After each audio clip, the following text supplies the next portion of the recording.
8. एकीकृत और स्वतंत्र न्यायपालिका। भारत में एकल एकीकृत न्यायिक प्रणाली है। साथ ही भारतीय संविधान कार्यपालिका और विधायिका के प्रभाव से मुक्त होने के साथ भारतीय न्यायपालिका को सक्षम करके स्वतंत्र न्यायपालिका की स्थापना करता है। सर्वोच्च न्यायालय न्यायिक प्रणाली के शीर्ष न्यायालय के रूप काम करता है। सर्वोच्च न्यायालय के नीचे राज्य स्तर पर उच्च न्यायालय हैं। एक उच्च न्यायालय के तहत अधीनस्थ न्यायालयों का एक पदानुक्रम होता है, जो कि जिला अदालतें और अन्य निचली अदालतों के रूप में काम करते हैं। सर्वोच्च न्यायालय एक संघीय अदालत है। यह नागरिकों के मौलिक अधिकारों का गांटर है और संविधान का संरक्षक है। इसलिए संविधान में न्यायपालिका की स्वतंत्रता सुनिश्चित करने के लिए विभिन्न प्रावधान किए गए हैं। 9. मौलिक अधिकार। भारतीय संविधान का भाग 3 सभी नागरिकों को 6 मौलिक अधिकारों की गारंटी देता है।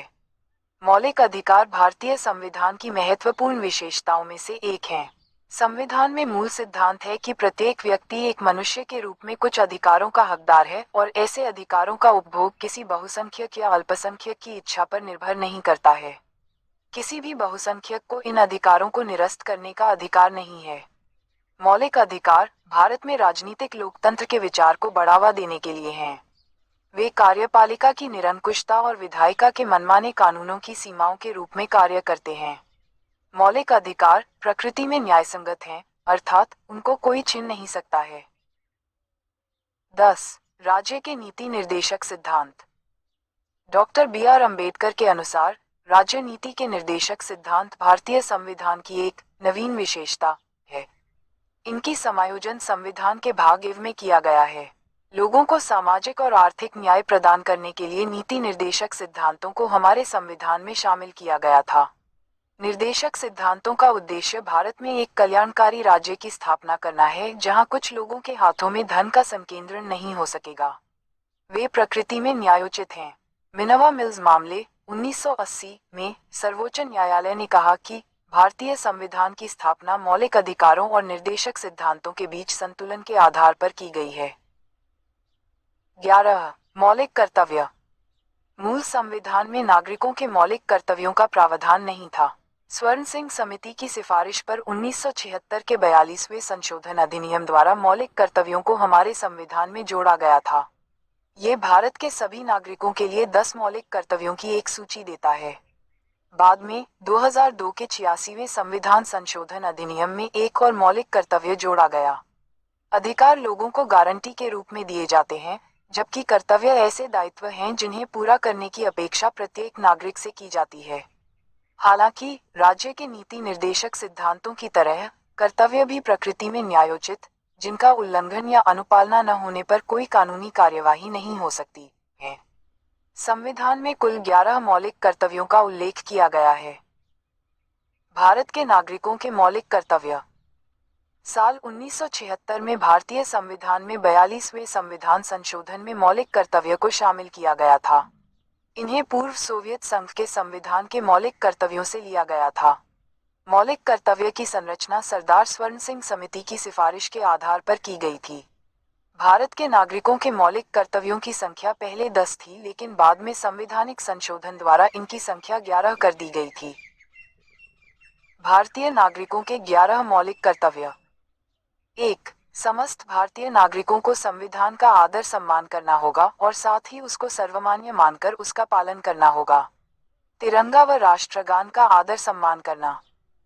2. जिन महापुरुषों ने हमें आजादी दिलाई एवं भारतीय स्वतंत्रता संग्राम में जिन्होंने अपना बलिदान दिया, उनका आदर व सम्मान करना।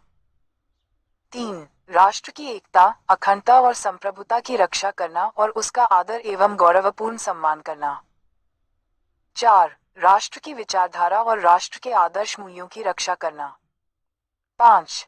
भारतीय संस्कृति का संरक्षण कर उसे बढ़ावा देना। 6. नागरिकों को एक समान आदर एवं सम्मान देना एवं उनके अधिकारों का सम्मान करना। 7. प्राकृतिक संपदा का संरक्षण करना और उसकी वृद्धि के लिए प्रयत्न करना।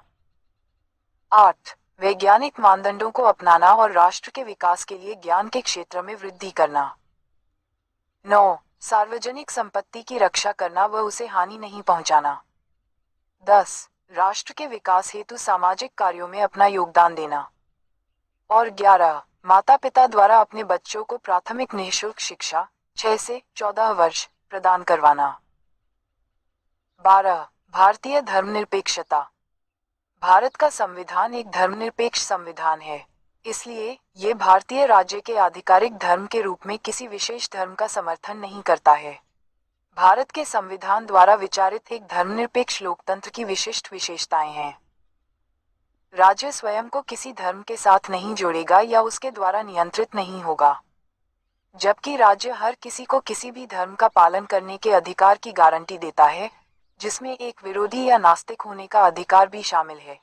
यह उनमें से किसी को भी विशेष दर्जा नहीं देगा। राज्य द्वारा किसी भी व्यक्ति के खिलाफ उसके धर्म या आस्था के आधार पर कोई भेदभाव नहीं दिखाया जाएगा। किसी भी सामान्य शर्त के अधीन राज्य के अधीन किसी भी कार्यालय में प्रवेश करने का प्रत्येक नागरिक का अधिकार अन्य नागरिकों के समान होगा। राजनीतिक समानता किसी भी भारतीय नागरिक को सर्वोच्च पद पाने का अधिकार देती है। इस अवधारणा का उद्देश्य एक धर्मनिरपेक्ष राज्य की स्थापना करना है। इसका मतलब यह नहीं है कि भारत राज्य धर्म विरोधी है। धर्मनिरपेक्षता की पश्चिमी अवधारणा धर्म और राज्य के बीच पूर्ण अलगाव को दर्शाती है, धर्मनिरपेक्षता की नकारात्मक अवधारणा।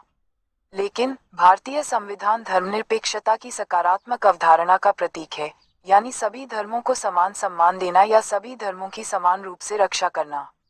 इसके अलावा संविधान ने सांप्रदायिक प्रतिनिधित्व की पुरानी व्यवस्था को भी समाप्त कर दिया है। हालांकि यह अनुसूचित जातियों और अनुसूचित जनजातियों के लिए पर्याप्त प्रतिनिधित्व सुनिश्चित करने के लिए सीटों के अस्थायी आरक्षण का प्रावधान करता है। 13 सार्वभौमिक वयस्क मताधिकार। भारतीय लोकतंत्र एक व्यक्ति एक मत के आधार पर कार्य करता है। भारत का प्रत्येक नागरिक जो 18 वर्ष या उससे अधिक आयु का है, जाति, लिंग, नस्ल, धर्म या स्थिति के बावजूद चुनाव में वोट देने का हकदार है। भारतीय संविधान सार्वभौमिक वयस्क मताधिकार की पद्धति के माध्यम से भारत में राजनीतिक समानता स्थापित करता है। 14 एकल नागरिकता। एक संघीय राज्य में आमतौर पर नागरिक दोहरी नागरिकता रख सकते हैं, जैसा कि संयुक्त राज्य अमेरिका में होता है। लेकिन भारतीय संविधान में केवल एक ही नागरिकता का प्रावधान है। इसका अर्थ है कि प्रत्येक भारतीय भारत का नागरिक है, चाहे उसका निवास स्थान या जन्म स्थान कुछ भी हो। अगर कोई नागरिक किसी घटक राज्य जैसे झारखंड, उत्तरांचल या छत्तीसगढ़ का नागरिक नहीं है, जिससे वह संबंधित हो सकता है, लेकिन वह भारत का नागरिक बना रहता है। भारत के सभी नागरिक देश में कहीं भी रोजगार प्राप्त करने के हकदार हैं और भारत के सभी हिस्सों में समान रूप से सभी अधिकारों का उपयोग कर सकते हैं। संविधान निर्माताओं ने जानबूझकर क्षेत्रवाद और अन्य विघटनकारी प्रवृत्तियों को खत्म करने के लिए एकल नागरिकता का विकल्प चुना था। एकल नागरिकता ने निस्संदेह भारत के लोगों में एकता की भावना पैदा की है। 15 स्वतंत्र निकाय। भारतीय संविधान न केवल सरकार, केंद्रीय और राज्य के विधायी, कार्यकारी और न्यायिक अंगों को सुरक्षा प्रदान करता है, बल्कि कुछ स्वतंत्र निकायों की स्थापना भी करता है। उन्हें संविधान द्वारा भारत में सरकार की लोकतांत्रिक प्रणाली के लिए सेतु के रूप में परिकल्पित किया गया है। 16 आपातकालीन प्रावधान। संविधान निर्माताओं ने ये भी अनुमान लगाया था कि देश में कभी कभी ऐसी स्थितियां भी उत्पन्न हो सकती हैं जब सरकार को सामान्य समय की तरह नहीं चलाया जा सकता है। ऐसी स्थितियों से निपटने के लिए संविधान में आपातकालीन प्रावधानों पर विस्तार से बताया गया है। आपातकाल 3 प्रकार का होता है। युद्ध, बाहरी आक्रमण या सशस्त्र विद्रोह के कारण आपातकाल, अनुच्छेद 352।